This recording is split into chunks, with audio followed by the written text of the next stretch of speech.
Hello indie fans, I'm King Link and today we're going to review 4 or maybe 5 indie games. The reason for this is that I just finished playing Watch Dogs 2 and I was looking for my next game and played, a few really good games, but none that would be worth spending an entire review on. But they were interesting games, games that needed to be talked about, both good and bad. So the fact is, we'll talk about them today. I also haven't fully completed most of these games, so just be aware of that, but I'll give each of them a quick summary and review. You already seen the first one. This is Oh Sir, the Hollywood Roast. I'll also talk a bit about the original game, Oh Sir, the Insult Simulator as well. Now I'm a fan of Hollywood roasts, at least when certain people do them. Roasting's kind of hard, and even good comics aren't always good roasters. I'm a fan of the classics. I really love Don Rickles' style, and I recommend people check him out as a great insult comic. The thing is, insult comedy is kind of hard.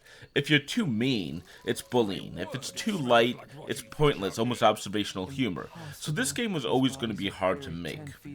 The fact is, I don't know if Oh Sir really got it. Both Oh Sir games try to parse what's being said and do focus on subject, verb, object, as well as conjunctions.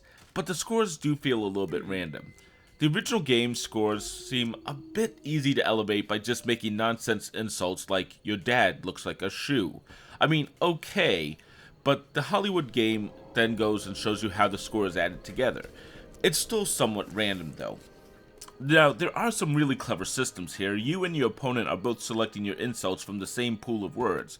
Each character has specific weaknesses, repetition is very damaging, and they're character-specific insults that you can use as each character, and those work really well. The thing is, Oh Sir games are really fun games, but the problem is that ultimately it's fun for a laugh or two between friends, maybe a full playthrough, but that takes about an hour or two. But it doesn't really do much after that point. It does require multiple playthroughs to unlock everything, but after a full run on each game, that took maybe an hour for me. I put them down for a while because I think I was done at that point.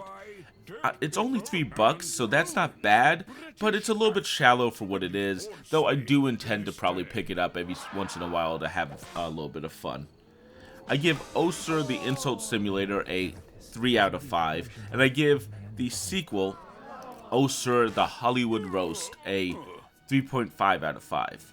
The difference for me is that the characters in the Hollywood Roast are a little bit better, more recognizable, the scoring is shown, and there's more progression in the Hollywood Roast. I do recommend that one. But really, it's for people who like insult comedy. If you enjoy stuff like Cards Against Humanity, you might enjoy this one a lot. Next up, we have Olli Olli 2. Now, I'm a fan of Tony Hawk, and I have been for a long time, so I'm glad to talk about this game. I played Olli Olli 2 on PlayStation 4 a long time ago, it was part of PlayStation Plus, and it's so good I'm playing it a second time here.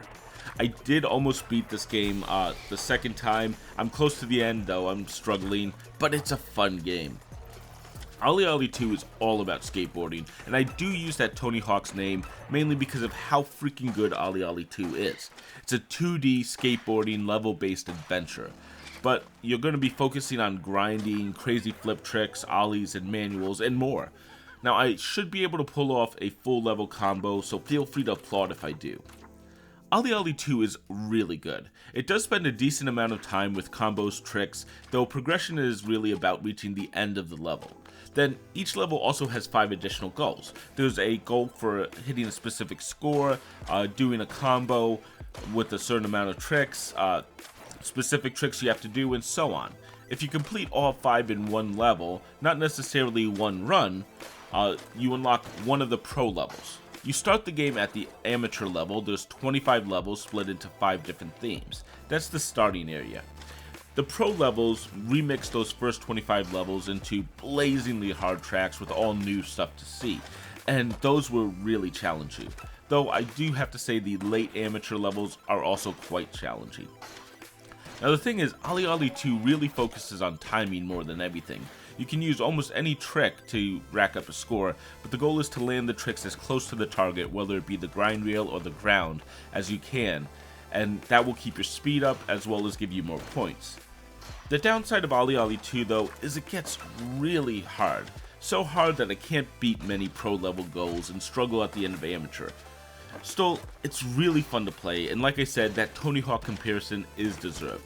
Olli Olli 2 is probably as close as we've come to a Tony Hawk level-based game for quite some time, and I give Olli Olli 2 a 4.5 out of 5. Honestly, I really like this game. This one has impressed me quite a bit both times I've played it, so check it out. Next up, we have Replica. Replica is an interesting concept. You start by being given a phone and you have to go through it trying to get information about the owner. Now, you find out that you're doing this because you're in jail as well, and it's pretty much figure this out or the government will go after your family. Yeah, this does sound like one of those games that's going to have a twist and you find out it's an illusion or something else. Sadly, nothing happens. The first challenge is interesting though. You have to break into a user's phone with no information. You have a lock screen and you eventually will get a few messages, but the question is how do you get his password? There are hints, there are little things that make you figure it out, but eventually you'll be able to unlock the phone. And that's how Replica does its few puzzles. It's rather interesting with how well designed the puzzles are, and I ended up going through the phone pretty quickly. The bad news though is there are multiple endings. Well, it doesn't sound like bad news because why not have multiple possible endings to a game like this? The problem is, if you find an ending, the game restarts with nothing done. And the codes are all the same, but you have to go through the entire process to unlock the phone the same way each time. And, it's just not a great experience. It's repetitive, and honestly, overall, the game's not very long. It took me about 90 minutes to play, and I went through multiple different endings. It's just really short, and it's annoying to do the same thing over and over. Nothing really lives up to the premise, and the theme what makes you think more is going to happen, but in the end, not really. There are good puzzles in Replica, and I do want to call that out, but there's not as many as I wanted, and you'll quickly burn through this game. I just didn't see enough in this game to really recommend it, and it's sad because I like the concept. I give Replica a 2 out of 5. Great concept, some interesting puzzles, but just not enough for me to really talk more about it. Finally, we come to the fastest game here, Redout Enhanced Edition. Though if you're on console, this is also known as Redout Lightspeed Edition, though that has a little more DLC included with it. Now, I'm a fan of the Wipeout franchise, one of the fastest video games ever, and I love futuristic racing games, and while F-Zero is still nowhere to be seen, Wipeout similarly combines speed, combat, and control in one fast package. I keep hearing how great Redout is, and I'm finally here, and yeah, it's exactly what you expect. Same electronica sound base, great style, futuristic design to the ships, similar controls, and great gameplay that I suck at. Yeah, this is the problem with Redout, and it's not really a true problem. I'm just not very good at these games. They go entirely too fast, and maybe I'm just old or don't have the right setup, but I struggle with them, like every one of these type of games. But Redout's enjoyable. It's as fast as Wipeout on every platform and console right now, and you can totally take it for a ride. Now, there are some flaws. The difficulty is really high on the normal setting, but even when I switched to the rookie setting, I still was struggling. You do have to make trade-offs, whether the ship's going to be easier to control or faster, but then you have to figure out how to keep up with everyone else, and I'm sure others will have different opinions on that. I ended up running out of money at the end of the first class, though, of races, and I ended up having to grind, and that kind of stunk. Took me about 5 to 10 races, which really wasn't that much fun, but a special offer popped up and made it simple to make a ton of money, so I was able to quickly move on to the second class after that point, and from there, money started flowing in. But the lack of early money made it hard to experiment with all the ships. I ended up only buying 2 of the main ships. The interface 2 is quite confusing. There's upgrades to your ship that I missed for a long time. I couldn't find where they are. But yeah, Redout is really fun. It might not be my favorite game, but if you want something like Wipeout, definitely check this one out. It's really great at recreating the same experience, and it's slick.